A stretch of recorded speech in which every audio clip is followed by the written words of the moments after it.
Hello बच्चों, मैं आपका गणित शिक्षक कमलेंद्र हूँ। आज हम लोग कक्षा 10 गणित के अध्याय 3 दो चर वाले रैखिक समीकरण युग्म के अंतर्गत उदाहरण 8, जो कि आपकी किताब में पेज 57 पर है, को समझने का प्रयास करेंगे। इस उदाहरण में प्रश्नावली 3.1 के प्रश्न 1, जो कि आपकी किताब में पेज 49 पर है, को प्रतिस्थापन विधि से हल करने के लिए कहा गया है। प्रश्नावली 3.1, जो कि आपकी किताब में पेज 49 पर है, का पहला प्रश्न है। आप देख रहे हैं, आफताब अपनी पुत्री से कहता है, 7 वर्ष पूर्व मैं तुमसे 7 गुनी आयु का था। अब से 3 वर्ष बाद मैं तुमसे केवल 3 गुनी आयु का रह जाऊंगा। इसी प्रश्न को हल करना है प्रतिस्थापन विधि से। हल करने का अर्थ यह है कि हमें आफताब की वर्तमान आयु और उसकी पुत्री की वर्तमान आयु को ज्ञात करना है।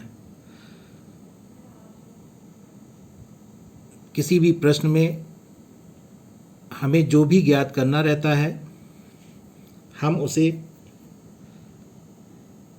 चरों से व्यक्त करते हैं। चर के रूप में हम किसी भी अक्षर को ले सकते हैं। यहाँ पर हमें आफताब की वर्तमान आयु और उसकी पुत्री की वर्तमान आयु ज्ञात करनी है। इसलिए हम यह मान सकते हैं कि माना आफताब की वर्तमान आयु s वर्ष और उसकी पुत्री की वर्तमान आयु t वर्ष है। यहाँ पर जो हमें ज्ञात करना है उसे 2 चरों s और t के द्वारा व्यक्त किया गया है। इसके लिए अंग्रेजी के अक्षर s और t लिए गए हैं।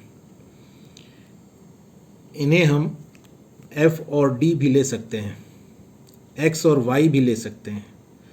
लेकिन f और d लेने से हमें यह लाभ है कि जब हम कहीं पर भी सवाल हल करते समय f लिखा हुआ देखते हैं तो f को हम रिलेट कर सकते हैं फादर से, और फादर आपके प्रश्न में या आपके उदाहरण में आफताब है।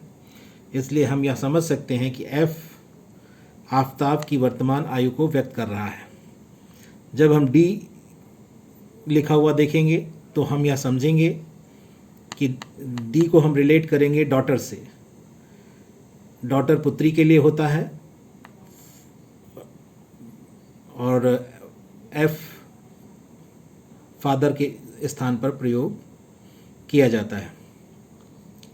तो जब d हम लेकर चलेंगे तो d कहीं भी अगर हम हल के दौरान देखते हैं तो हमें यह पता चल जाएगा कि यह पुत्री की वर्तमान आयु को व्यक्त कर रहा है।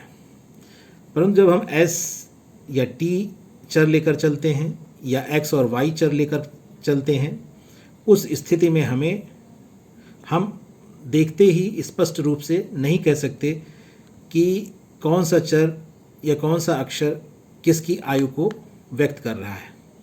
उसके लिए हमें याद रखना पड़ता है कि s हमने किसकी वर्तमान आयु के लिए लिया है और t किसकी वर्तमान आयु के लिए लिया है। यह अंतर है। और चरों को किस अक्षर से व्यक्त करें, इसके लिए आप पूरी तरह स्वतंत्र हैं। आप जो चाहे वो अक्षर लेकर अपने सवाल को हल कर सकते हैं। इसके लिए कोई प्रतिबंध नहीं है। जिस अक्षर से लेकर सवाल को हल करना आपके लिए सुविधाजनक हो, आप वही चर लेकर चलें। लेकिन हम यहाँ पर s और t चर ही लेकर चलेंगे, क्योंकि आपकी किताब में यही दिया हुआ है और आप घर पर रहकर इसकी पढ़ाई करेंगे तो आपके लिए सुविधाजनक यही रहेगा कि हम s और t यहाँ पर चर लेकर चलें। तो हम यहाँ पर एस और टी चर लेकर ही चलेंगे। तो आपने देखा, माना आफताब की वर्तमान आयु एस वर्ष है और उसकी पुत्री की वर्तमान आयु टी वर्ष है। जो पहली शर्त है उदाहरण प्रश्नावली 3.1 के पहले प्रश्न में, वह है कि आफताब अपनी पुत्री से कहता है 7 वर्ष पूर्व मैं तुमसे 7 गुनी आयु का था। यह पहली शर्त है और इसमें दोनों की 7 वर्ष पूर्व आयु की बात की गई है। अब किसी भी व्यक्ति की कुछ वर्ष पूर्व अगर हमको आयु ज्ञात करनी है तो उसके लिए हमें उसकी वर्तमान आयु में से कुछ घटाना होता है। क्या घटाना होता है, कौन सी संख्या घटानी होती है, या इस पर निर्भर करता है कि हम कितने वर्ष पूर्व की उसकी आयु ज्ञात करना चाहते हैं। हम यहाँ पर आफताब और उसकी पुत्री की आयु 7 वर्ष पूर्व ज्ञात करना चाहते हैं, तो हम यहाँ पर घटाएंगे और 7 घटाएंगे, क्योंकि 7 वर्ष पूर्व हमें आयु ज्ञात करनी है। तो हम यहाँ पर यही करेंगे। पहली शर्त में कहा गया है, पहले तो 7 वर्ष पूर्व हम आयु ज्ञात करें। तो आफताब की वर्तमान आयु एस वर्ष है, इसलिए 7 वर्ष पूर्व उसकी आयु जो होगी एस ऋण 7 होगी, 7 घटाने पर मिली। और इसी प्रकार पुत्री की वर्तमान आयु टी वर्ष है और टी में 7 घटाने पर हमें 7 वर्ष पूर्व उसकी आयु ज्ञात होगी, यानी टी ऋण 7 यहाँ पर किया गया है। उसके बाद उन्होंने पहली शर्त में कहा है कि पुत्री की आयु 7 वर्ष पूर्व जो है उसका 7 गुना कर दीजिए। तो 7 गुना यानी 7 से गुणा कर दीजिए। तो यहाँ पर हमने 7 से गुणा कर दिया और टी माइनस 7 को हमने ब्रैकेट में लिखा है, उसके बाहर 7 लिखा है। 7 और ब्रैकेट के बीच में कोई चिन्ह नहीं है, इसका मतलब गुणे का चिन्ह है। तो इस प्रकार हम 7 गुना पुत्री की आयु जो 7 वर्ष पूर्व रहती है उसका 7 गुना हम ज्ञात कर लेते हैं और ये बराबर हो जाता है 7 वर्ष पूर्व आफताब की आयु के बराबर हो जाता है। उसी को हमने यहाँ पर लिखा है बीजगणितीय रूप में, एस ऋण 7 बराबर 7 गुणे टी ऋण 7। अब इसे जब सरल करेंगे तो ब्रैकेट के अंदर जितने भी पद हैं उन सब में 7 की गुणा हो जाएगी। तो 7 की पहले गुणा होगी टी के साथ, तो 7t आएगा, वही यहाँ पर लिखा गया है 7t। और 7 और ऋण 7 की गुणा होगी तो 49 ऋण का आएगा, ऋण का 49, वही यहाँ पर लिखा गया है। इसके बाद हम ये कर रहे हैं कि दाईं ओर जितने भी पद हैं उन सभी पदों को हम बाईं ओर ले जाएंगे, और जब बाईं ओर ले जाएंगे तो दाईं ओर एक भी पद नहीं बचेगा, यानी कुछ नहीं बचेगा, अर्थात शून्य बचेगा। इसीलिए यहाँ पर देखिए आगे दाईं ओर शून्य लिखा गया है। अब जब भी हम दाईं ओर जो लिखे हुए पद हैं यानी 7t और 49 ऋण 49 हैं, इनको हम बाईं ओर ले जाएंगे तो इनके चिन्ह उलट जाएंगे। 7t का चिन्ह धन है तो वो ऋण हो जाएगा, 49 का चिन्ह ऋण है तो ये धन हो जाएगा। इसीलिए यहाँ पर देखिए 7t ऋण चिन्ह के साथ आया है, 49 धन चिन्ह के साथ आया है। एस और ऋण 7 पहले से ही बाईं ओर मौजूद थे। तो इस प्रकार हमको एस ऋण 7t ऋण 7 धन 49 हमें बराबर 0 प्राप्त होता है। एस ऋण 7t ये दोनों पद जो हैं विजातीय पद हैं। विजातीय पद कब होते हैं? जब उनके अक्षर समान ना हो तब विजातीय होते हैं, या अक्षर अगर समान है और उनकी घातें समान नहीं हैं तब भी विजातीय पद होते हैं। यहाँ पर हम देख रहे हैं कि अक्षर समान नहीं है, इसलिए दोनों पद विजातीय पद हैं। और विजातीय पद न जुड़ सकते हैं न घट सकते हैं, वो वैसे के वैसे ही रहेंगे। इसीलिए आगे चलकर अगले स्टेप में आप देख रहे हैं एस ऋण 7t वैसे का वैसा ही लिख दिया गया है।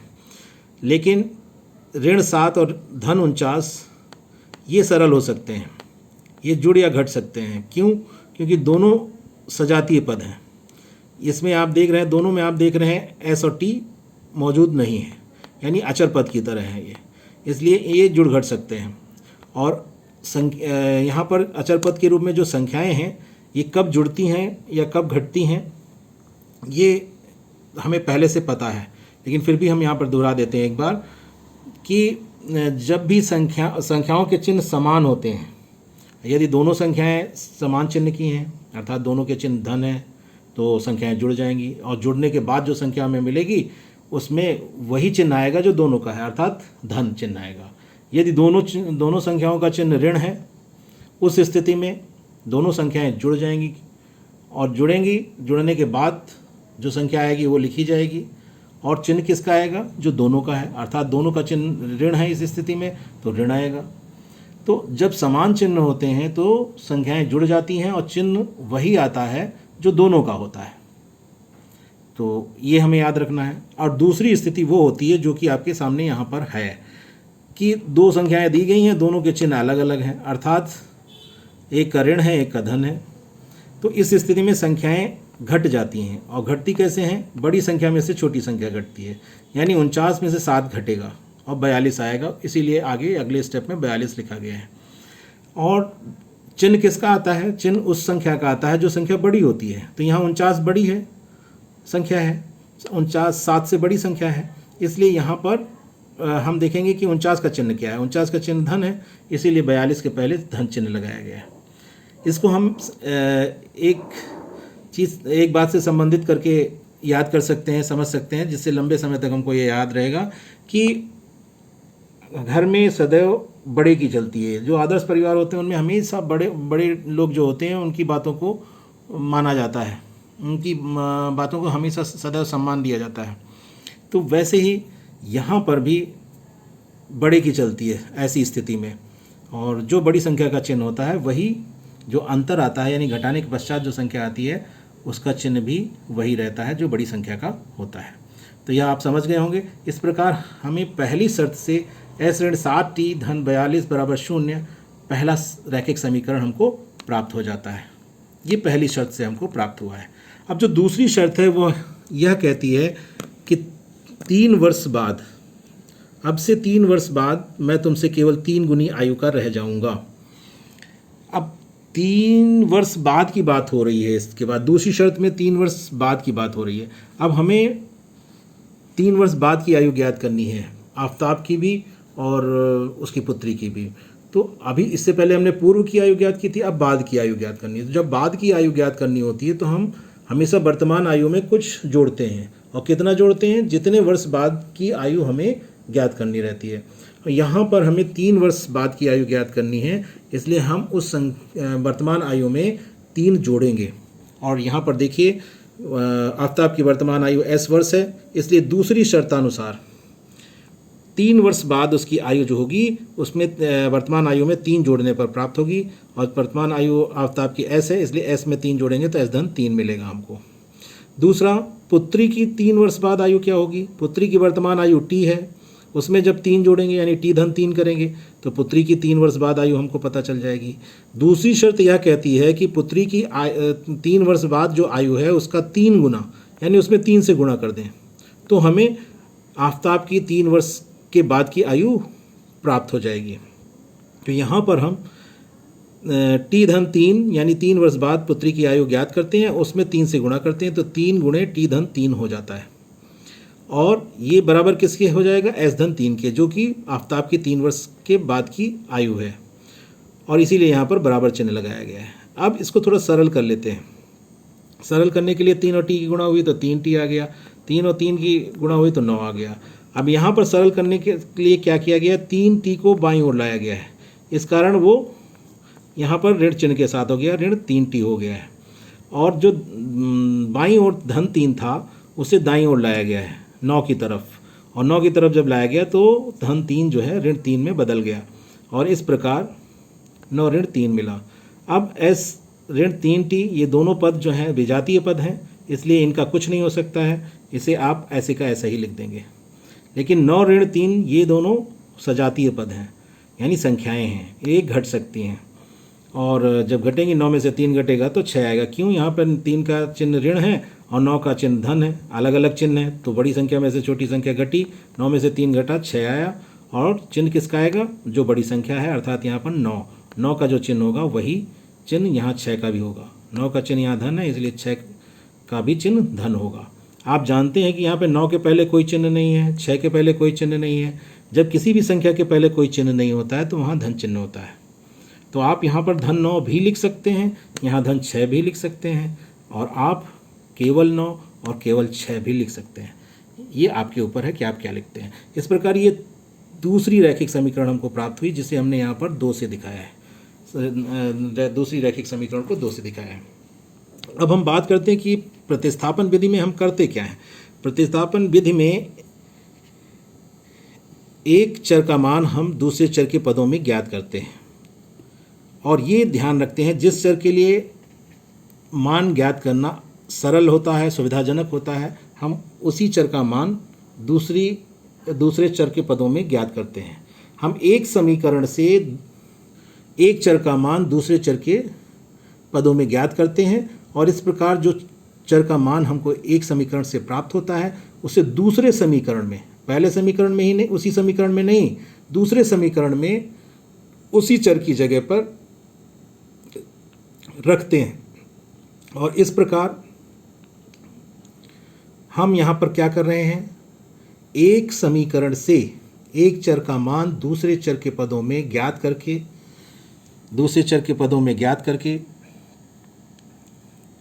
दूसरी समीकरण में उस चर के स्थान पर रख रहे हैं या प्रतिस्थापित कर रहे हैं।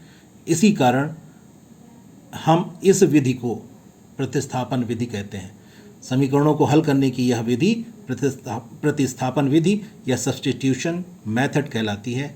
और प्रतिस्थापन का अर्थ ही होता है कि एक वस्तु को हटाकर उसके स्थान पर दूसरी वस्तु रखना। तो यहाँ पर हम क्या कर रहे हैं, एक समीकरण से एक चर का मान दूसरे चर के पदों में निकालकर दूसरी समीकरण में, उसी समीकरण में नहीं, दूसरी समीकरण में उस चर के स्थान पर उसके मान को रखना या उसके मान को प्रतिस्थापित करना, यही हम इस विधि में करते हैं। इसी कारण हम इस विधि को प्रतिस्थापन विधि या सब्स्टिट्यूशन मेथड कहते हैं। तो अब आपको यह स्पष्ट हो गया होगा कि सब्स्टिट्यूशन मेथड हम इसे क्यों कहते हैं।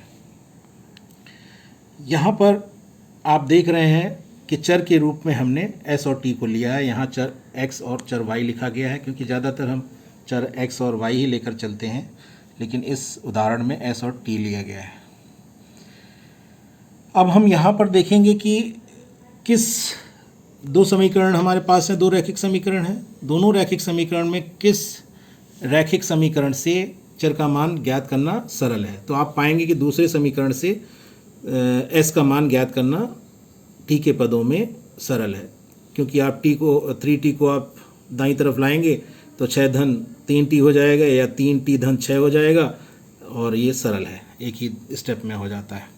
तो हम क्या करेंगे, यहाँ हम समीकरण 2 से हम s बराबर 3t धन 6 को समीकरण 1 में रखेंगे या प्रतिस्थापित करेंगे। और ऐसा जब हम करेंगे तो क्या होगा, देखिए समीकरण 2 से कैसे प्राप्त किया है वो यहाँ दिखाया गया है। आप 3t को 6 की तरफ ले गए हैं तो 3t धन 6 बन गया है, यहाँ ऋण था यहाँ धन हो गया है। इसके बाद आप समीकरण 1 में s बराबर 3t धन 6 रखने पर या प्रतिस्थापित करने पर कुछ भी लिख सकते हैं। तो आप जानते हैं कि जो पहला समीकरण है वो s ऋण 7t धन 42 बराबर 0 है। अब यहाँ पर s की जगह पर हम उसके मान को रख देंगे, प्रतिस्थापित कर देंगे, यानी 3t धन 6 लिख देंगे, और ऋण 7t ऐसे ही आ गया, धन 42 ऐसे ही आ गया, और बराबर 0 हो गया। अब ब्रैकेट हटाएंगे छोटा वाला, तो पहले ब्रैकेट के बाहर धन चिन्ह है, कोई चिन्ह नहीं है तो धन चिन्ह है, किसी भी राशि के पहले अगर कोई चिन्ह नहीं है तो धन चिन्ह है।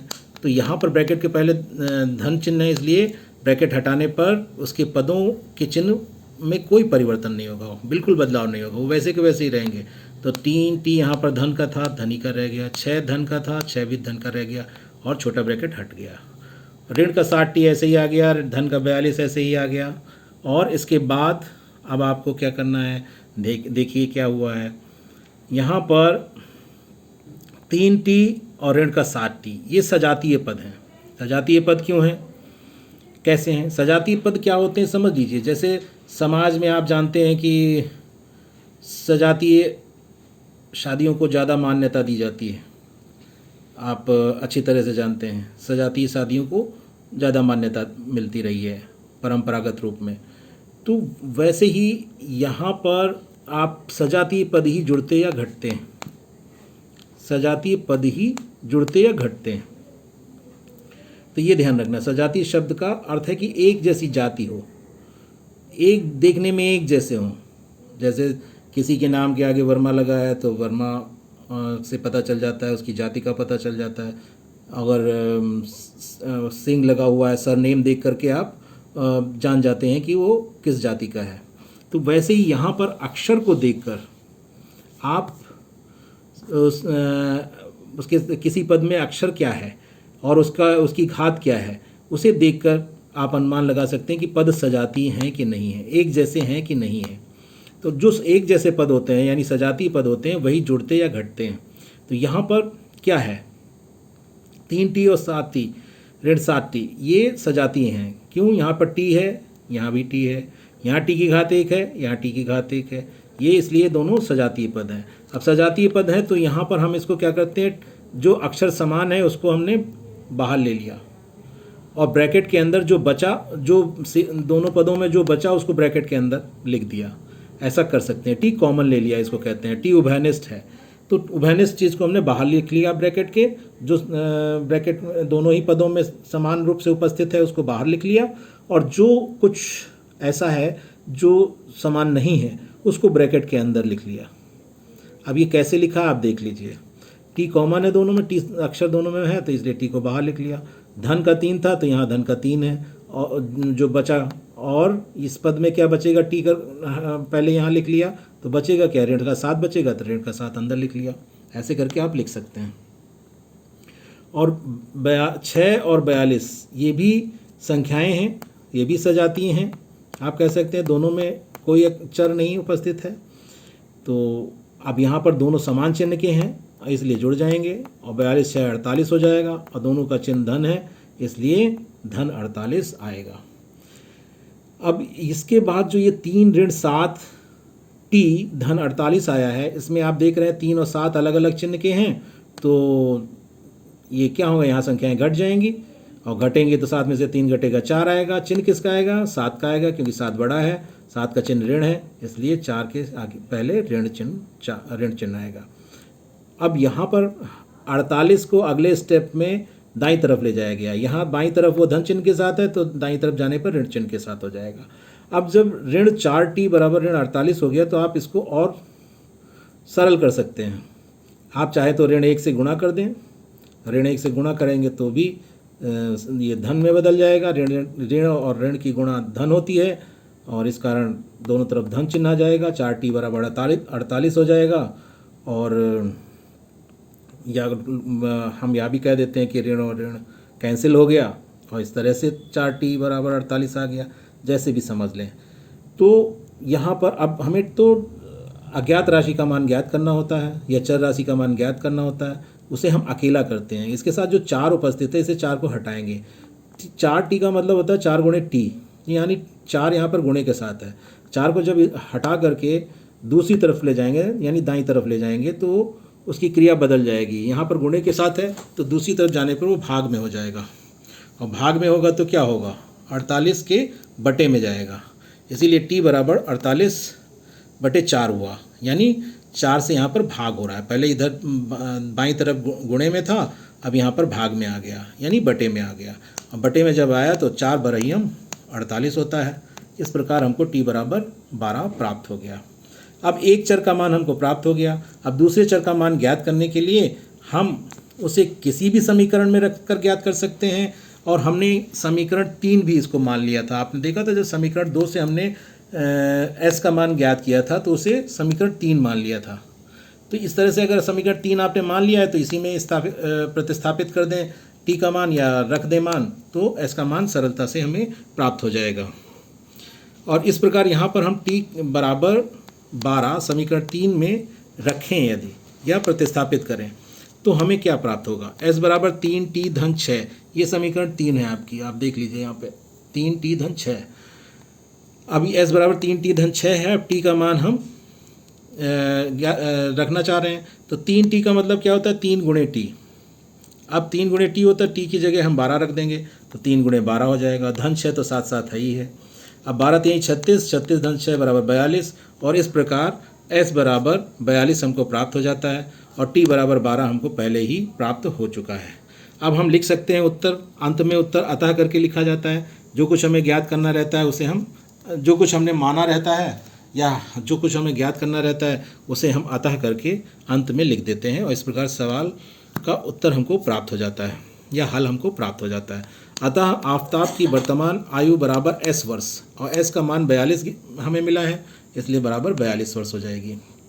और उसकी पुत्री की वर्तमान आयु बराबर t वर्ष, और इस प्रकार और t हमको बराबर 12 के बराबर प्राप्त हुआ, इसलिए बराबर 12 वर्ष। इस प्रकार आपका ये उत्तर आपको प्राप्त हो जाता है।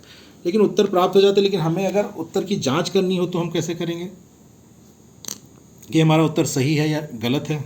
तो इसके लिए हम क्या करते हैं, जो हल हमें प्राप्त हुआ है, जो उत्तर हमें मिल रहा है, उस मान को हम दोनों ही समीकरणों में अलग अलग प्रतिस्थापित करते हैं, रखते हैं, और अगर हमें बायां पक्ष बराबर दायां पक्ष प्राप्त हो जाता है तो उस स्थिति में हम कहते हैं कि ये जो हमें हल के रूप में मान प्राप्त हुए हैं वे दोनों समीकरणों को संतुष्ट कर रहे हैं। अगर हल के रूप में प्राप्त मान दोनों ही समीकरणों को संतुष्ट करते हैं तो उस स्थिति में हम कहते हैं कि जो हमें हल प्राप्त हुआ है वह बिल्कुल सही है, और इस प्रकार उत्तर की जांच हो जाती है। तो इसको उत्तर की जांच कैसे करते हैं उसको भी यहाँ पर मैंने समझाने का प्रयास किया है। आप देखें, हमें उत्तर प्राप्त हुआ है s बराबर 12 और t बराबर 12, और यही दोनों मान हम समीकरण 1 में भी रखेंगे, समीकरण 2 में भी रखेंगे। समीकरण 1 में जब आप रखेंगे तो आप देख रहे हैं ये समीकरण 1 थी, इसमें हमने t की जगह s की जगह पे 42 रखा, t की जगह पे 12 रखा, और ये हमें प्राप्त हुआ। तो 42 ऋण 7 गुणे 12 धन 42 बराबर 0। 42 ऋण 12 सत्ते 84 होता है, तो 84 हो गया, धन 42 हो गया। 42 और 42 आपस में जुड़ जाएंगे, दोनों धन के हैं, 84 आ जाएगा, धन का 84 आ जाएगा, ऋण का 84 पहले से मौजूद है, और इस प्रकार 0 बराबर 0 हो जाएगा। जब 0 बराबर 0 हो गया तो इसका मतलब बायां पक्ष बराबर दायां पक्ष हो गया, जिसे हम LHS बराबर RHS अंग्रेजी में लिखते हैं। तो LHS का अर्थ फुल फॉर्म क्या होता है, लेफ्ट हैंड साइड, और RHS का फुल फॉर्म क्या होता है, राइट हैंड साइड। इस प्रकार आप इसको जैसे चाहे वैसे लिख सकते हैं, चाहे हिंदी में चाहे अंग्रेजी में। तो हमने देखा कि जो हल हमें प्राप्त हुआ था वह समीकरण 1 के बाएं पक्ष और दाएं पक्ष को बराबर कर दे रहा है, यानी समीकरण 1 को संतुष्ट कर रहा है। अब हमें यह भी देखना है कि वो समीकरण 2 को संतुष्ट कर रहा है कि नहीं कर रहा है। तो हम s बराबर 42 और t बराबर 12 समीकरण 2 में भी रखेंगे।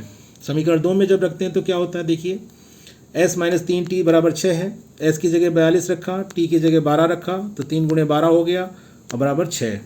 अब 12 3 36 होता है, और 42 की जगह 42 ही आ गया, ऋण की जगह ऋण आ गया, 12 3 36, 36 आ गया, और बराबर 6 ऐसे ही आ गया। 42 ऋण 36 जब आप करेंगे तो 6 मिलेगा आपको, और बाईं तरफ 6 मिला और दाईं तरफ 6 पहले से ही था, तो 6 बराबर 6 हो गया। इस प्रकार बायां पक्ष बराबर दायां पक्ष हो गया, अर्थात LHS बराबर RHS हो गया। और जब ऐसा हो गया तो हम यह कहेंगे s बराबर 42 और t बराबर 12, ये दोनों मान जो हैं चर के, वो समीकरण 1 और समीकरण 2 दोनों को संतुष्ट कर रहे हैं, दोनों को संतुष्ट कर रहे हैं। और जब दोनों को संतुष्ट करते हैं तो हम कहते हैं कि s बराबर 12 और t बराबर 12, या इसको ऐसे भी लिख देते हैं क्रमित युग्म के रूप में 42, 12 समीकरण 1 व समीकरण 2 से बनने वाले रैखिक समीकरण युग्म के हल हैं। आप जानते हैं 2 समीकरण एक साथ जब लिखी जाती हैं तब समीकरणों का हमें युग्म प्राप्त होता है। तो इस प्रकार समीकरण युग्म का हल, क्रमित युग्म हम यहाँ पे इसलिए बोलते हैं क्योंकि ये s के लिए 42 आया है और t के लिए 12 आया है, ये क्रम निश्चित होता है, इसलिए क्रमित युग्म इसको कहते हैं। तो हम यह जान लें कि उत्तर की जांच करने पर अगर हमें जो मान चर के प्राप्त हुए थे, अगर वे मान दिए गए दोनों रैखिक समीकरणों को संतुष्ट कर रहे हैं तो उस स्थिति में चर के वही मान उन रैखिक समीकरणों के हल या उस रैखिक समीकरण युग्म के हल होते हैं। इस वीडियो में बस इतना ही। धन्यवाद।